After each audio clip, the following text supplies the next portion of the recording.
वचन कहता है मत्ती 9 उसकी 9 से 13 आयत में, वहां से आगे बढ़कर यीशु ने मत्ती नामक एक मनुष्य को महसूल की चौकी के ऊपर बैठे देखा और उसने कहा मेरे पीछे हो ले, और वह उठकर यीशु मसीह के पीछे हो लिया। जब वह घर में भोजन करने के लिए बैठा तो बहुत से महसूल लेने वाले और पापी आकर यीशु और उसके चेलों के साथ भोजन करने बैठे। ये देखकर फरीसियों ने उसके चेलों से कहा, तुम्हारा गुरु महसूल लेने वाले और पापियों के साथ क्यों खाता है? ये सुनकर यीशु ने उनसे कहा, वैद्य भले चंगों के लिए नहीं परंतु बीमारों के लिए आवश्यक है। इसलिए तुम जाकर इसका अर्थ सीख लो, मैं बलिदान नहीं परंतु दया चाहता हूं, मैं धर्मियों को नहीं पापियों को बुलाने आया। मत्ती, जिसका आप बाइबल को नए नियम को पढ़ते हो तो पहली पुस्तक मत्ती की आती है। कौन था मत्ती? एक टैक्स कलेक्टर। किसके अंडर काम करता था? राजा हेरोदेस और रोमी लोगों के अंडर वो काम करता था। है कौन था? है था यहूदी।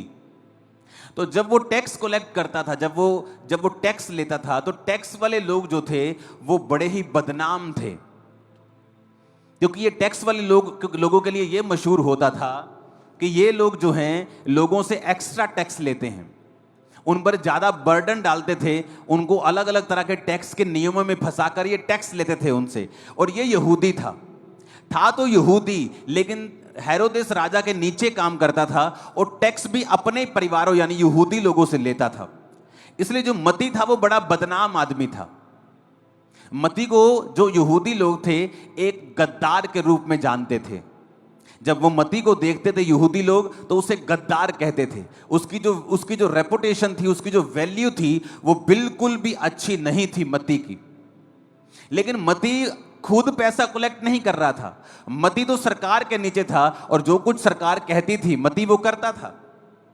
लेकिन जब यहूदी लोग मत्ती को देखते थे तो वो उसे एक पापी के रूप में, एक गद्दार के रूप में, एक अधर्मी के रूप में, परमेश्वर के सामने दोषी के रूप में उसे देखते थे।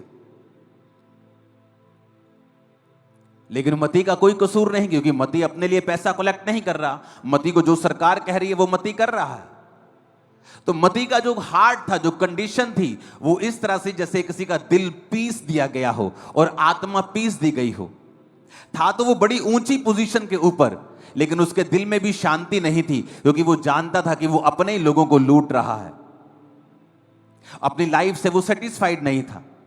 बहुत से लोग आप देखते हो बड़ी ऊंची पोजीशंस के ऊपर होते हैं, अफसर होते हैं, बड़े बड़े सरकारी अफसर, बड़े बड़े दूसरे अफसर, लेकिन अगर आप ध्यान से उनकी जिंदगी को देखें, जब आप उनसे मिलेंगे, वो अपनी जिंदगियों से सेटिस्फाइड नहीं होते, क्योंकि वो सरकार के कामों को करते हैं, बड़ी चीजें अच्छी बुरी कर रहे होते हैं। लेकिन जीसस ने मत्ती से नफरत नहीं की। जो लोग मत्ती को कह रहे थे, यीशु मसीह ने मत्ती को वैसा नहीं कहा।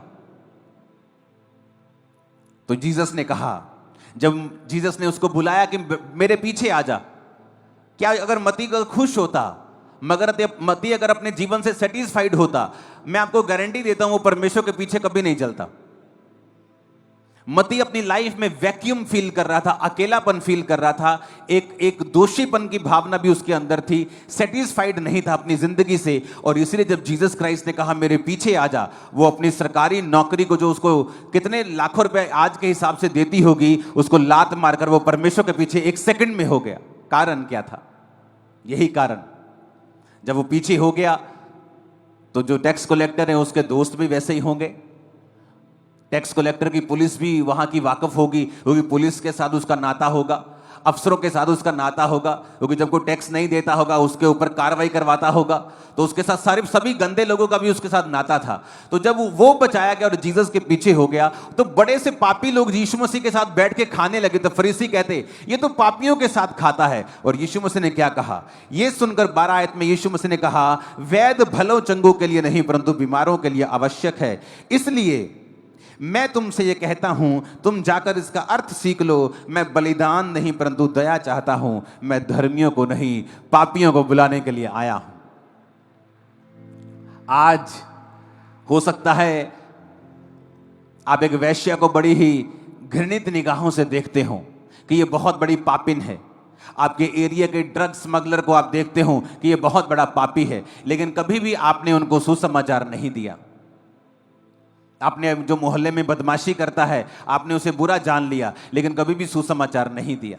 जब आप इन लोगों के पास जाएंगे, इनकी संगति करने के लिए नहीं, जो ये करते हैं उसका आनंद उठाने के लिए नहीं, बल्कि जो यीशु मसीह ने उनके लिए किया है उनको बताने के लिए, आप नोटिस करेंगे कि जो लोग सबसे बड़े पापी हैं, यीशु मसीह के पीछे सबसे ज्यादा और सबसे स्पीड के साथ वो चलना शुरू कर देंगे जैसे ही आप उनको वचन देंगे।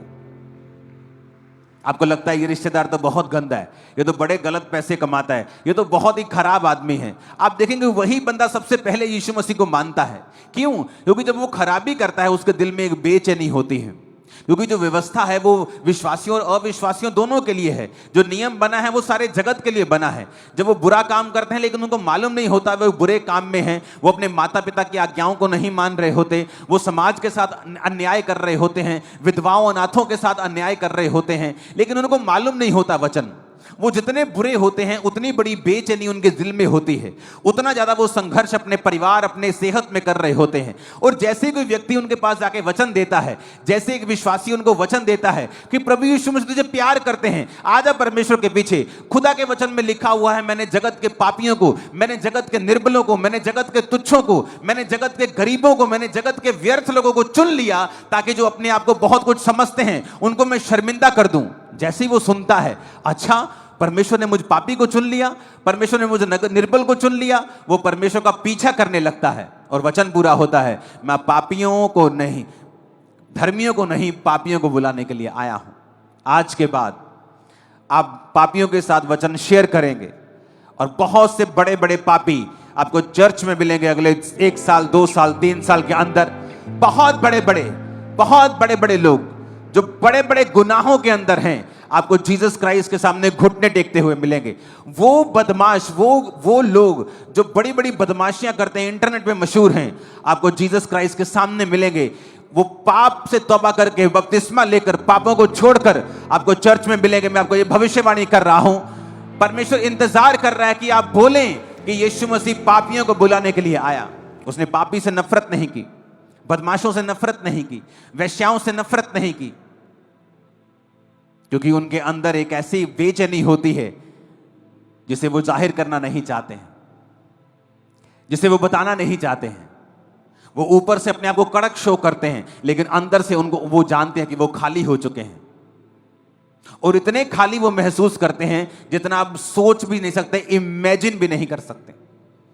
और जब कोई उन्हें परमेश्वर के वचन को देगा, वो उस वचन पे यकीन करेंगे, उस वचन को फॉलो भी करेंगे। हालेलुया। वो जो लोगों के सामने गद्दार था, लोग उसे तुच्छ जानते थे, पापी जानते थे, गद्दार जानते थे, परमेश्वर ने एक गद्दार को चुना, उसे अपना चेला बनाया, बाइबल की पहली पुस्तक उसने लिख दी नया नियम की, और परमेश्वर आज उसको अपना संत मानते हैं। लोग आज उसको अपना संत मानते हैं। प्रभु कहता तू मेरा संत है, तू प्रेरित है, आज से तू प्रेरित कहलाएगा। कितने मेरी बातों को समझ रहे हैं? कि लिए कहा, यीशु ने उसे संत कहा, प्रेरित कहा। बाइबल में नए नियम के जो विश्वासी हैं उन्हें संत भी कहा गया है, पवित्र संत भी कहा गया है।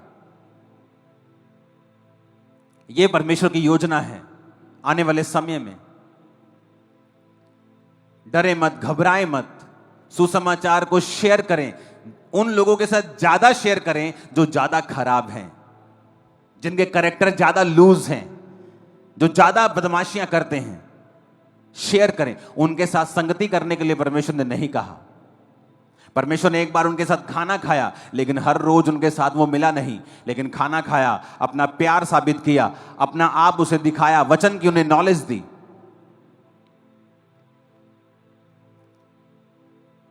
अपने दोनों हाथों को उठाओ। आज यीशु मसीह आपको मसा करेंगे और आप बहुत से लोगों को सुसमाचार सुनाएंगे और उन्हें बचाएंगे।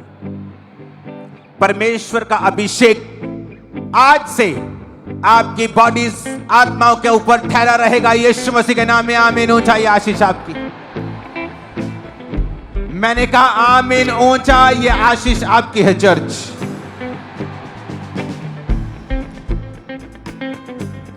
Hallelujah, hallelujah.